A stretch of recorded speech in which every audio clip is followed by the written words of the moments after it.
ഹാർദവുമായി സ്വാഗതം ചെയ്യുന്നു. ഏറ്റവും പ്രിയപ്പെട്ട യോഗത്തിൻ്റെ അധ്യക്ഷൻ പ്രിയപ്പെട്ട മുഹമ്മദ് ഷഫീഖ് അവർകൾ, പ്രിയപ്പെട്ട ഈ നാടിൻ്റെ അമരക്കാരൻ പ്രിയങ്കരനായ അച്ചുവേട്ടൻ, പ്രിയപ്പെട്ട സുമേഷ് അച്യുതൻ, പ്രിയപ്പെട്ട Shri K S Thanikachalam, P S Sivadas, പ്രിയപ്പെട്ട യൂത്ത് കോൺഗ്രസിൻ്റെ ജില്ലാ പ്രസിഡന്റ് ശ്രീ കെ എസ് ജയഘോഷ്, ശ്രീ പ്രതീഷ് മാധവൻ, ശ്രീ കൃഷ്ണദാസ്, ശ്രീ ജിതേഷ് നാരായണൻ, ശ്രീ എ ഷഫീഖ്, പ്രിയപ്പെട്ട V K Valsan, advocate Athira, പ്രിയപ്പെട്ട ഇന്ന് ചാർജ് എടുക്കുന്ന ശ്രീ സാജൻ, ശ്രീ ശ്രീജിത്ത് തത്തമംഗലം, മറ്റ് മണ്ഡലം പ്രസിഡന്റുമാരെ, പ്രിയപ്പെട്ട നിയോജക മണ്ഡലം ഭാരവാഹികളെ, ജില്ലാ ഭാരവാഹികളെ, പ്രിയപ്പെട്ട സഹോദരി സഹോദരന്മാരെ, ഗുരുജനങ്ങളെ, എല്ലാവർക്കും നമസ്കാരം. ആദ്യമേ തന്നെ ക്ഷമാപണത്തോടു കൂടിയാണ് ഞാനിവിടെ നിൽക്കുന്നത്. ഞാൻ MLA ആയപ്പോൾ തൊട്ട് ഒത്തിരി ക്ഷമാപണം പറയാൻ തുടങ്ങിയതാണ്. കാരണം എല്ലാ സ്ഥലത്തും ഓടിയെത്തുക അത്ര എളുപ്പമുള്ള കാര്യമല്ല. ഇന്ന് ഞാൻ തിരുവനന്തപുരത്ത് നിന്ന് 6:45 തുടങ്ങിയ യാത്രയാണ്. എന്തായാലും 6:30 പോകത്തില്ല പാലക്കാടെന്നാണ് വിചാരിച്ചത്. പക്ഷേ നമുക്കറിയാം, പല പരിപാടികൾ ഇന്ന് NSSൻ്റെ പരിപാടി ഉൾപ്പെടെ സംസ്ഥാനത്തിൻ്റെ വിവിധ ഭാഗങ്ങളിലുള്ള പരിപാടിയിൽ പങ്കെടുത്ത് വന്നതുകൊണ്ടാണ് ഇത്രയധികം താമസിച്ചത്. പ്രത്യേകം ക്ഷമാപണം ഈ അവസരത്തിൽ ഞാൻ പറയാൻ ആഗ്രഹിക്കുക. പ്രത്യേകിച്ച് നമ്മുടെയൊക്കെ നേതാവ് അച്ചുവേട്ടൻ എല്ലാ അനാരോഗ്യവും വകവയ്ക്കാതെ ഇവിടെ തന്നെ നമ്മുടെ പാർട്ടിക്ക് വേണ്ടി നിൽക്കുന്നത് കാണുമ്പോൾ എനിക്ക് അഭിമാനം തോന്നുകയാണ്. തീർച്ചയായിട്ടും ഇതാണ് നേതാവ്. എൻ്റെ പിതാവിനെ എനിക്ക് ഓർമ്മ വരുന്നത്. ഞാൻ ഇന്നും ഓർക്കുന്ന കാര്യം, അദ്ദേഹത്തിൻ്റെ അവസാന ദിവസങ്ങളിൽ പോലും പുതുപ്പള്ളിയിൽ നിന്ന് കുറച്ച് പേര് കാണാൻ വന്നിട്ട് കത്ത് കൊടുത്തു. അപ്പം ഞങ്ങൾ അങ്ങനെ ആൾക്കാരെ കാണിക്കുന്നില്ലായിരുന്നു. ഞാൻ ഈ കത്ത് കൊടുത്തപ്പം അദ്ദേഹം, ഞാൻ വിചാരിച്ചു ഒപ്പിട്ടിങ് തിരിച്ചു വരും. പക്ഷേ ഒപ്പിടുകയല്ല, ഓരോ വരിയും വായിച്ചിട്ട് അവസാനം ഒപ്പിടുകയാണ്. അതാണ് അച്ചുവേട്ടനും എൻ്റെ പ്രിയപ്പെട്ട പിതാവും AK ആന്റണിയൊക്കെ ഉള്ള ആ വലിയ നിര. തീർച്ചയായിട്ടും നിങ്ങളെ ഓർത്ത് അഭിമാനമാണ്. ഈ നാടിന് അച്ചുവേട്ടനെ പോലൊരു നേതാവിനെ കിട്ടുന്നതിൽ നമുക്കൊക്കെ അഭിമാനമാണ്. കേരളത്തിന് മൊത്തം അഭിമാനമായ നേതാവാണ് ശ്രീ K അച്യുതൻ. പാർട്ടിയോടുള്ള താല്പര്യം ഇതിലൂടെ തെളിയുകയല്ലേ, ഇതിലൂടെ എല്ലാം തികഞ്ഞിരിക്കുകയല്ലേ. അതുപോലെ തന്നെ ഒരു പ്രിയപ്പെട്ട മകനെയും ഈ നാടിന് അദ്ദേഹം സംഭാവന ചെയ്തിട്ടുണ്ട് എന്ന് അഭിമാനപൂർവ്വം ഞാൻ പറയാൻ ആഗ്രഹിക്കുക. ഈ നാടിൻ്റെ ജനനായകനായി ഉയരുവാൻ ശ്രീ സുമേഷിനും സാധിച്ചിട്ടുണ്ട്. ഇന്ന് മികച്ചൊരു പരിപാടി. എനിക്ക് വളരെയധികം വിഷമമുണ്ട്. എൻ്റെ അടുത്ത് പറഞ്ഞു, ഒത്തിരി ബൈക്കുകൾ, 100-400 ബൈക്കുകൾ പങ്കെടുക്കുന്ന പരിപാടി, ഈ ഹോൾ നിറച്ചാളുണ്ടായിരുന്ന പരിപാടി, അത് കാണാൻ പറ്റിയില്ലല്ലോ എന്നുള്ളൊരു വലിയ വിഷമം എനിക്കുണ്ട്. പക്ഷേ നിങ്ങളെ കാണാൻ എനിക്ക് എത്താൻ പറ്റി, സമയത്തിന് ഇത്രയെങ്കിലും നേരത്തെയെങ്കിലും എത്താൻ പറ്റി എന്നുള്ളൊരു സന്തോഷവുമുണ്ട്. തീർച്ചയായിട്ടും ഇന്ന് യൂത്ത് കോൺഗ്രസിൽ തെരഞ്ഞെടുപ്പ് നടന്നു. തെരഞ്ഞെടുപ്പിന് ശേഷം ഭാരവാഹികൾ ചാർജ് എടുക്കുകയാണ്. തീർച്ചയായിട്ടും ഇത് അഭിമാന നിമിഷമാണ് യൂത്ത് കോൺഗ്രസ്.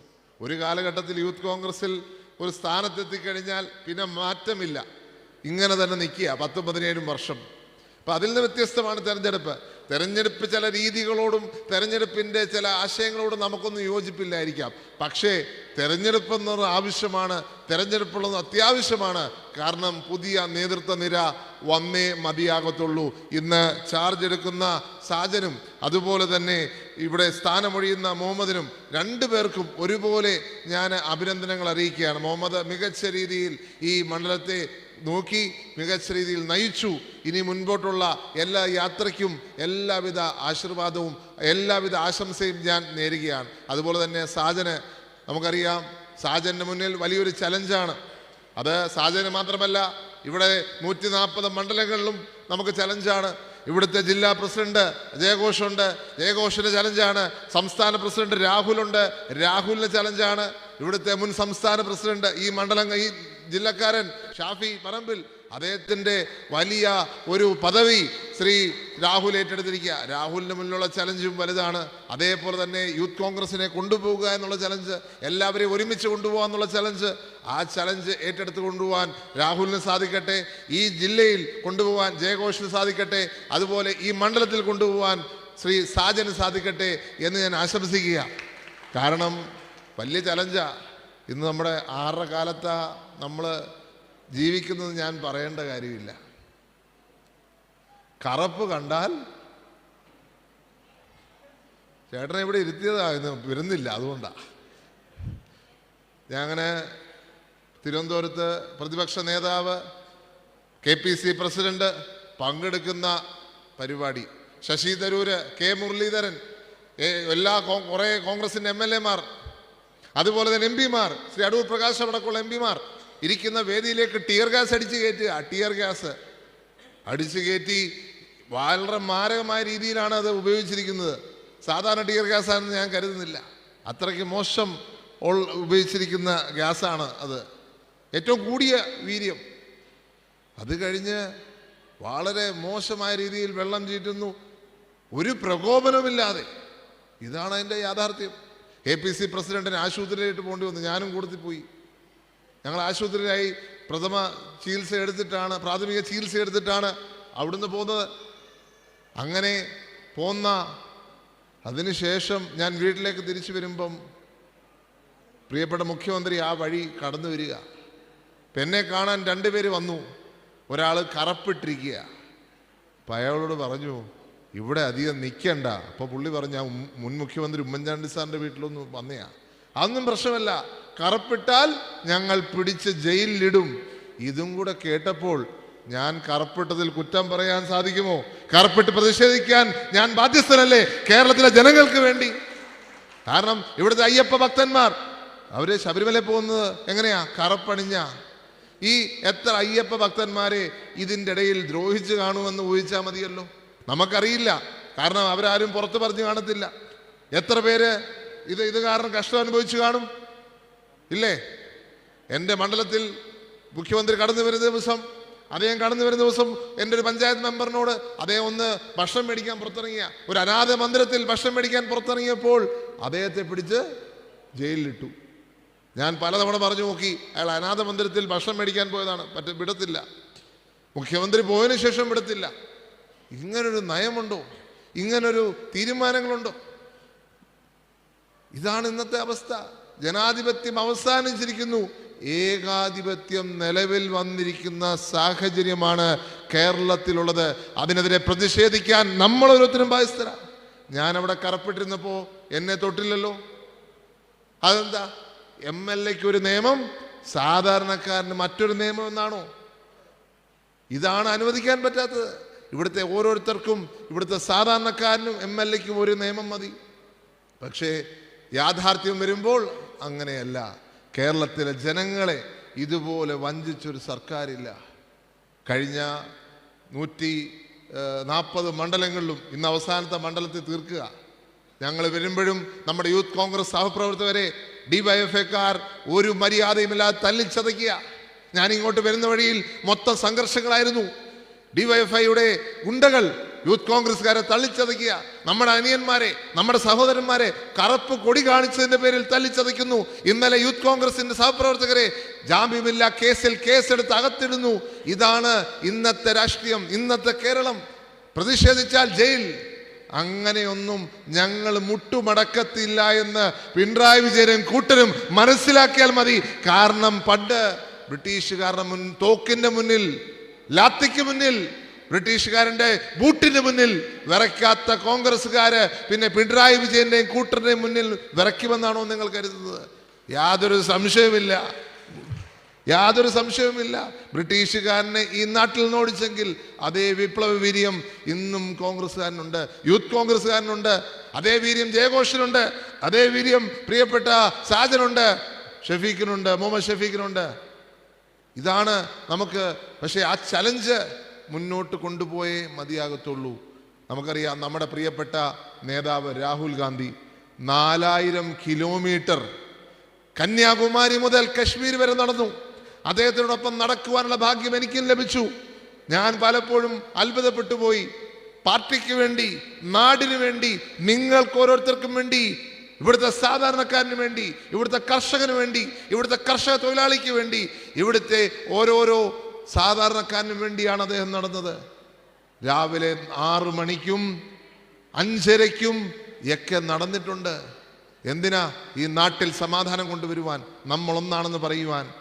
ആ രാഹുൽ ഗാന്ധി നേതൃത്വം കൊടുക്കുന്ന കോൺഗ്രസും യൂത്ത് കോൺഗ്രസും ഇവിടെ ശക്തിപ്പെട്ടു വന്നേ മതിയാകത്തുള്ളൂ.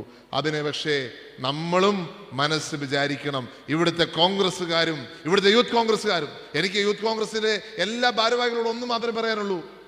നേതാക്കളായി മാറുന്നവർ പുതിയ നേതാക്കളെ ഉണ്ടാക്കണം. പുതിയ നേതാക്കളെ നിങ്ങൾ ഉണ്ടാക്കുമ്പോഴാണ് നിങ്ങൾ നേതാവായി മാറുന്നത്. യാതൊരു സംശയവും വേണ്ട. ജയഘോഷ് ഒരാളെ നേതാവാക്കി കൊണ്ടുവരുമ്പോൾ മാത്രമേ ജയഘോഷ് നേതാവായി വരുന്നുള്ളൂ. പ്രിയപ്പെട്ട സാജനും ഇനി നേതാവാണെങ്കിൽ മറ്റൊരാളെ നേതാവാക്കണം. നിങ്ങൾ ഓരോരുത്തരും നേതാവാക്കിയാൽ മതി, കൂടുതലാക്കണ്ട. ഒരാൾ മതി.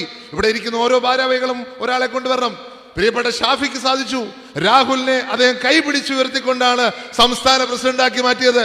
യഥാർത്ഥ നേതാവായി ഷാഫി അങ്ങനെ മാറി.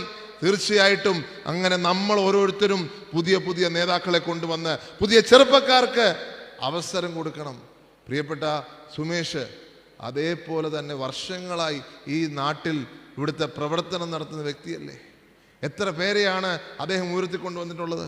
അച്യുതേട്ടനും അതേപോലുള്ള വ്യക്തിയല്ലേ. ഇവിടുത്തെ ജനങ്ങളുടെ ഹൃദയസ്പന്ദനം അറിയുന്ന നേതാവല്ലേ ഇരുവരും. തീർച്ചയായിട്ടും ഇങ്ങനെയുള്ള ജനനേതാക്കന്മാർ നമുക്ക് ഉണ്ടായേ മതിയാകത്തുള്ളൂ. പക്ഷേ അതിന് യൂത്ത് കോൺഗ്രസ് നേതൃത്വം വിചാരിക്കണം എന്ന് മാത്രം പറയുവാൻ അവസരം എടുത്തുകൊണ്ട് കേരളത്തിലെ ജനങ്ങൾക്ക് വേണ്ടി എന്നും ജീവിച്ച ഓരോ കോൺഗ്രസ് നേതാവിനും നന്ദി പറയുവാൻ നമ്മൾ അവസരമെടുക്കണം. ഇപ്പോഴത്തെ പ്രശ്നം വെച്ചാൽ നമ്മൾ എല്ലാവരെയും ഓർക്കണമെന്നില്ല, പക്ഷേ നമ്മൾ ഓർത്തേ മതിയാകത്തുള്ളൂ. നിങ്ങൾ അങ്ങനെ ഓർക്കുന്നു, അങ്ങനെ പിന്തുണയ്ക്കുന്നു എന്നെനിക്ക് വ്യക്തമായിട്ട് അറിയാം. അതുകൊണ്ടാണ് നിങ്ങൾ എൻ്റെ പിതാവിനെ സ്നേഹിച്ചത്, എൻ്റെ പിതാവിന് നിങ്ങൾ സ്നേഹം നൽകിയത്. അദ്ദേഹത്തിൻ്റെ വിയോഗശേഷം നിങ്ങൾ നൽകിയ സ്നേഹം, നിങ്ങൾ നൽകിയ കരുതൽ, നിങ്ങൾ നൽകിയ പിന്തുണ ഇന്നും ഞാൻ വരുന്ന വഴിക്ക് ഞാൻ ശ്രദ്ധിക്കുക. പലരും എന്നോട് സ്നേഹം പ്രകടിപ്പിക്കാൻ വണ്ടി നിർത്തിയിട്ട് വരെ വരും. ചിലർ വണ്ടി ഹോൺ അടിപ്പിച്ച് എൻ്റെ മുന്നേ വരും. എൻ്റെ അടുത്ത് വന്ന് വണ്ടി നിർത്തിയിട്ട് കൈ കാണിക്കും. അത്രയേ ഉള്ളൂ. പക്ഷേ അത് എൻ്റെ പിതാവിനുള്ള സ്നേഹമാണ്, എനിക്കുള്ള സ്നേഹമല്ല. എൻ്റെ പിതാവിനുള്ള സ്നേഹമാണ് നിങ്ങൾ നൽകുന്നത്. ആ സ്നേഹത്തിനും കൂടി നന്ദി പറഞ്ഞുകൊണ്ട് പാലക്കാട്, ചിറ്റൂരും ഒക്കെ അദ്ദേഹം എന്നും സ്നേഹിച്ച സ്ഥലങ്ങളാണ്. പ്രിയപ്പെട്ട അച്യുതേട്ടനുമായിട്ടുള്ള അടുത്ത ബന്ധം ഞാൻ എടുത്തു പറയേണ്ട കാര്യമില്ല. തീർച്ചയായിട്ടും ഒരേ തലമുറയിൽപ്പെട്ട നേതാക്കന്മാർ, യഥാർത്ഥ നേതാക്കന്മാർ ഇവരാണ്. കാരണം ഇവർക്ക് ജനങ്ങളുടെ ഹിതമല്ലാതെ വേറൊന്നും ചിന്തിക്കാൻ സമയമില്ല. അങ്ങനെ ജനങ്ങൾക്ക് വേണ്ടി ജീവിച്ച് സാധാരണക്കാരായി ജനങ്ങൾക്കോടൊപ്പം പ്രവർത്തിക്കാൻ തയ്യാറുള്ള എല്ലാ നേതാക്കന്മാരെയും അഭിവാദ്യം ചെയ്തുകൊണ്ട് യൂത്ത് കോൺഗ്രസിന്റെ ചാർജ് എടുക്കുന്ന ഭാരവാഹികൾക്ക് എല്ലാവർക്കും അഭിവാദ്യം അർപ്പിച്ചുകൊണ്ട് ഞാൻ എൻ്റെ വാക്കുകൾ ചുരുക്കുന്നു. ഈ പരിപാടി ഉദ്ഘാടനം ചെയ്ത് പ്രഖ്യാപിക്കുന്നു. നന്ദി, നമസ്കാരം. ജയ് ഹിന്ദ്, ജയ് ഭാരത്.